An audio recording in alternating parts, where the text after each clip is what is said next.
Alhamdulillah, alhamdulillahilladzi an'amana bi ni'matil imani wal islam wa nusalli wa nusallimu ala khairil anam sayyidina Muhammadin wa ala alihi wa sahbihi ajma'in. Ashhadu an la ilaha illallah wahdahu la syarika lah wa ashhadu anna Muhammadan abduhu wa rasuluh. Allahumma salli wa sallim ala sayyidina Muhammadin wa ala alihi wa sahbihi ajma'in. Amma ba'du fa ya ibadallah, asya wa jalla usini wa iyyakum bi taqwallah wa ta'atihi la'allakum turhamun. Kama qala Allah subhanahu wa ta'ala fil Qur'anil Karim. A'udzu billahi minasy syaithanir rajim. Bismillahirrahmanirrahim. Ya ayyuhalladzina amanu taqullaha haqqa tuqatih wa la tamutunna illa wa antum muslimun. Wa qala an-nabiy sallallahu alaihi wasallam, ittaqun nara walau bisikka tamratin. Shadaqallahul azim.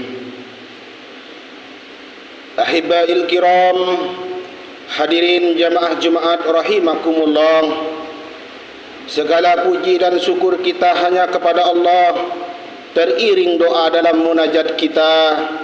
Semoga kita semua yang terhimpun di tempat yang baik ini dengan niat dan tujuan yang baik pula.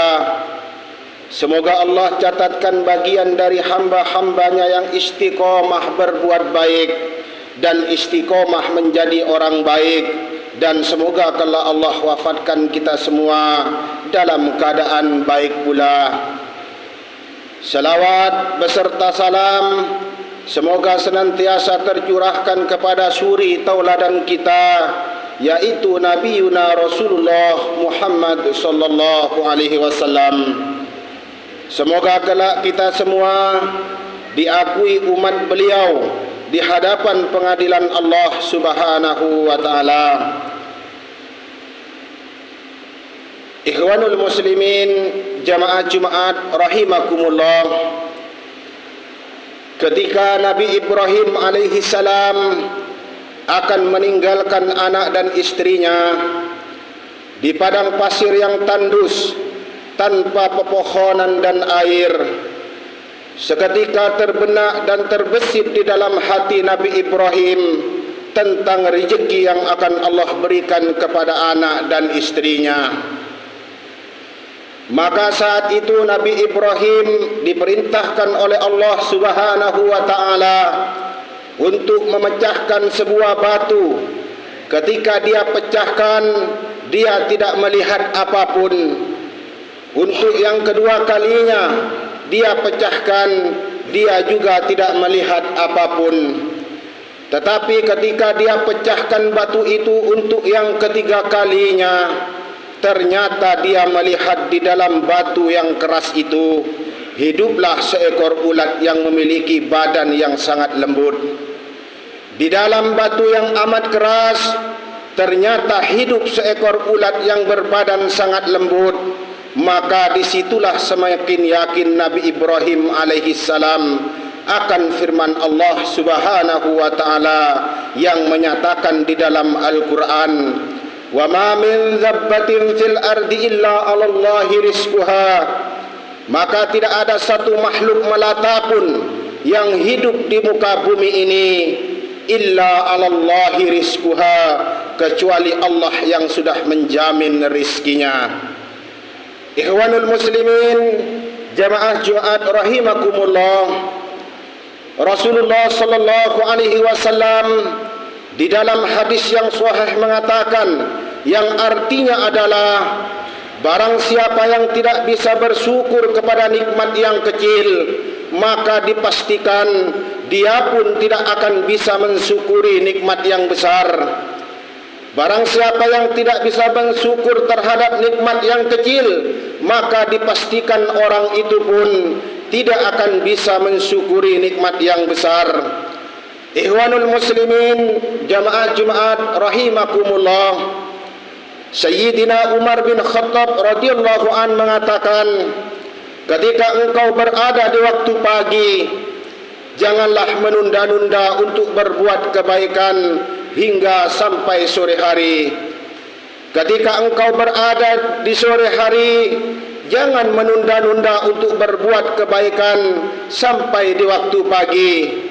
Gunakan waktu lapangmu sebelum datang waktu sempitmu. Gunakan masa mudamu sebelum datang masa tuamu.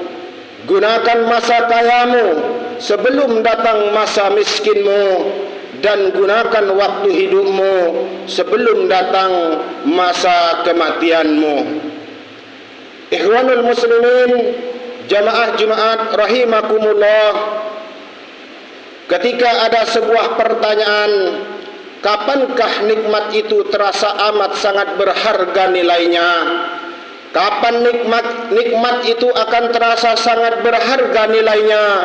Jawabannya adalah ketika nikmat itu mulai diambil oleh Allah Subhanahu wa ta'ala. Orang akan merasa amat sangat berharga nikmat dikala hidup masih muda, ketika dia sudah berada di masa tua. Orang akan sangat berharga waktu yang lapang ketika waktu itu sudah sempit. Orang akan sangat merasa berharga itu kekayaan ketika dia sudah jatuh miskin. Dan orang akan sangat berharga yang namanya sehat ketika dia sudah jatuh sakit. Maka kapankah manusia itu dapat menghargai nilai-nilai kehidupan ketika nikmat itu mulai diambil oleh Allah Subhanahu wa ta'ala? Setidaknya Allah mengabadikan tentang orang-orang yang ketika di dunia tidak bisa mensyukuri nikmat yang Allah berikan. Dalam surah As-Sajdah Allah mengatakan, Rabbana absorna wa sami'na farji'na na'mal solihan inna muqinun. Orang-orang yang ketika hidup di dunia tidak bisa menghargai nikmat hidup yang Allah berikan, ketika dia sudah meninggal dunia, mereka akan berkata kepada Allah, Rabbana, ya Tuhan kami, absorna wa sami'na, kami telah melihat dan kami telah mendengar akan siksaan yang hukuman yang Engkau berikan kepada orang-orang yang kufur ketika hidup di dunia. Maka baru melihat dan mendengar dan sudah tidak sanggup lagi, lantas mereka mengatakan kepada Allah, farji'na ya Allah, farji'na ya Allah, kembalikan kami ke dunia ya Allah, kembalikan kami ke dunia ya Allah, na'mal solihan, kami mau beramal soleh ya Allah. Inna muqinun, lantas Allah mengatakan sesungguhnya itu tidak mungkin. Ikhwanul muslimin, jamaah Jumat rahimakumullah, maka nikmat itu akan terasa amat sangat berharga ketika nikmat itu diambil oleh Allah Subhanahu wa ta'ala. Maka orang-orang yang hari ini memiliki harta kekayaan, dia akan tahu kapan itu merasa amat sangat berharga nilainya, ketika harta kekayaan itu ternyata tidak lagi dapat menolongnya. Allah abadikan dalam Al-Quran surah Al-Munafikun ayat 10, fayaqula rabbalaula akhartani ila ajalin qaribi fa asaddaqah. Ya Allah, andaikan kematian ini bisa Engkau tunda sebentar saja, bisa Engkau tunda sesaat saja, fa asaddaqah, aku mau bersedekah ya Allah. Maka sesungguhnya sesuatu itu akan amat sangat berharga ketika nikmat itu mulai dicabut oleh Allah Subhanahu wa ta'ala.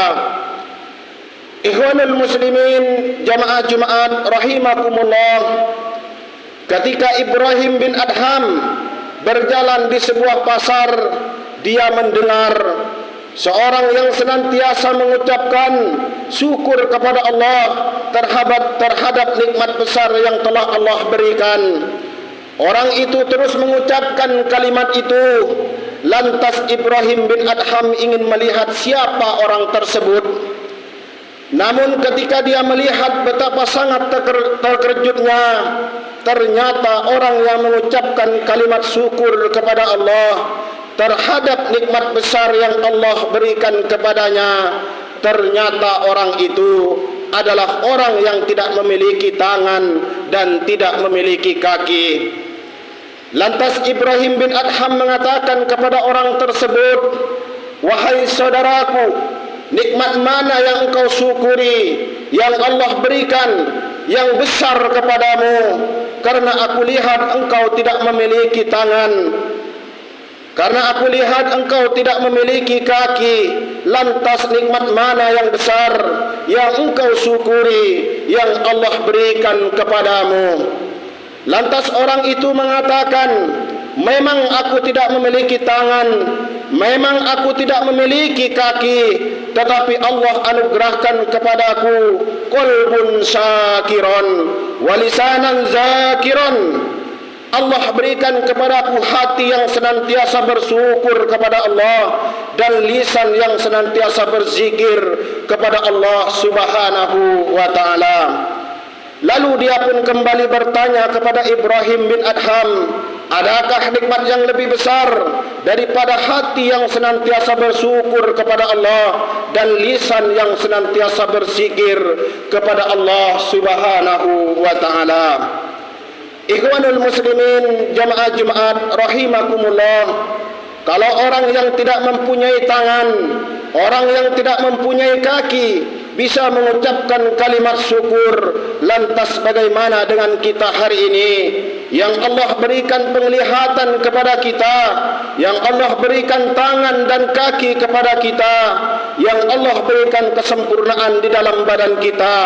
Pernahkah terbesit di dalam hati kita ketika kita melihat orang yang tidak memiliki tangan dan tidak memiliki kaki, mungkin di dalam doanya dia menginginkan kehidupan yang hari ini Allah berikan kehidupan itu kepada kita. Fabi ayyi ala'i rabbikuma tukadziban, maka nikmat mana lagikah yang masih kita dustakan? Maka daripada itu, marilah kita jadikan diri kita ini menjadi hamba-hamba yang senantiasa bersyukur kepada Allah Subhanahu wa taala dan juga menjadi hamba-hamba yang menghargai nikmat yang diberikan oleh Allah Subhanahu wa taala. Maka nikmat itu akan amat sangat berharga nilainya ketika nikmat itu mulai dicabut oleh Allah Subhanahu wa taala. Ikhwanul muslimin jamaah Jumat rahimakumullah, gajah mati meninggalkan gading, harimau mati meninggalkan belang, manusia mati hanya akan membawa amal dan ibadahnya. Lebih daripada itu akan kita tinggalkan dunia yang fana ini. Bila Israel datang menghampiri, tinggal harta emas dan perak, napas terhenti, lemahlah diri, badan terbujur tidak bergerak, tiada lagi teman ketawa, tinggallah pangkat harta melimpah, di tempat sunyi jasad dibawa, dalam keranda teriring doa. Suatu ketika nanti, mau atau tidak mau, siap atau tidak siap, kita akan hijrah menuju alam yang berikutnya, yaitu alam kubur, di mana ketika 7 langkah orang meninggalkan kuburan kita, datanglah malaikat mungkar dan nakir akan menanyakan 5 pertanyaan kepada kita. Man rabbukah? Siapa Tuhanmu? Man nabiyukah? Siapa nabimu? Ma kitabuka? Apa kitabmu? Aina kiblatuka? Di mana kiblatmu? Man ikhwanuka? Siapa saudaramu? Asam kandis, asam gelugur, kedua asam siriang-riang, nangis mayat di dalam kubur, teringat badan tidak sembahyang. Ternyata kunci menjawab kelima pertanyaan itu adalah ada di dalam ibadah solat 5 waktu. Segala sesuatu ada penghulunya. Hari penghulunya Jumat, bulan penghulunya Ramadan, malaikat penghulunya Jibril, anggota tubuh penghulunya hati, Nabi dan Rasul penghulunya Nabi Muhammad sallallahu alaihi wasallam. sedangkan amal ibadah penghulunya adalah solat 5 waktu.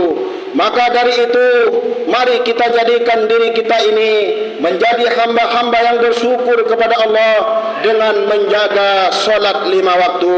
Dan mudah-mudahan khutbah yang singkat ini memberikan motivasi bagi kita semua bahwasannya dunia bukan tempat tinggal kita, tetapi dunia adalah tempat yang akan kita tinggalkan. Man dakhala kubra bila sadin faka'annama raqibal bahra bila safina. Siapapun yang masuk kubur tanpa bekal, maka ibarat mengarungi lautan tanpa sebuah kapal. Wa tasawwadu, marilah kita siapkan bekal kita, fa inna khairas sadid taqwa, dan sebaik-baik bekal itu adalah ketakwaan kita kepada Allah Subhanahu wa taala. Orang kaya bertakwa dengan hartanya, pejabat bertakwa dengan kekuasaannya, ulama bertakwa dengan keilmuannya, dan orang miskin bertakwa dengan kesabarannya. Maka dari itu, persiapkanlah bekal takwa kita, fa inna khairas sadid taqwa, karena sebaik-baik bekal itu adalah ketakwaan kita kepada Allah Subhanahu wa taala. Barakallahu li wa lakum fil Qur'anil azim, wa nafa'ani wa iyyakum bima fihi minal ayati wa dzikril hakim, wa taqabbalallahu minni wa minkum tilawatahu innahu huwas samiul alim.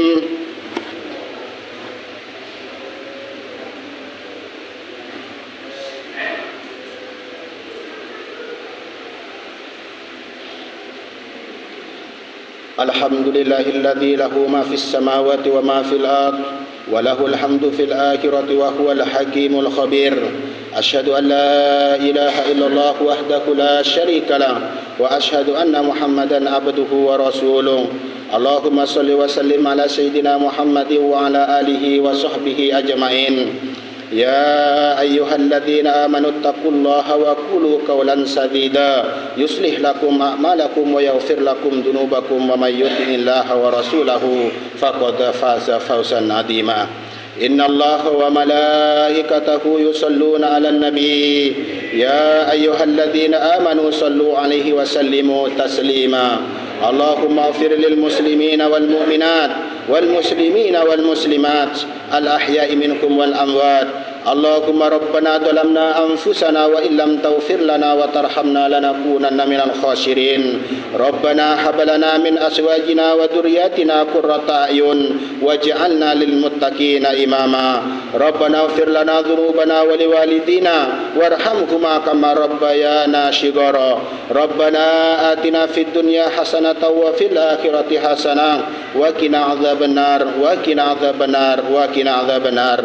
Subhana rabbika rabbil izzati amma yasifun wa salamun alal mursalin walhamdulillahi rabbil alamin. Ibadallah, innallaha ya'muru bil adli wal ihsan wa ita'i dzil qurba wa yanha 'anil fahsya'i wal munkari wal baghi ya'idukum la'allakum tadhakkarun wa dzkurullahal 'azim yadhkurkum washkuruhu ala ni'amihi yasidakum wa la dzikrullahi akbar.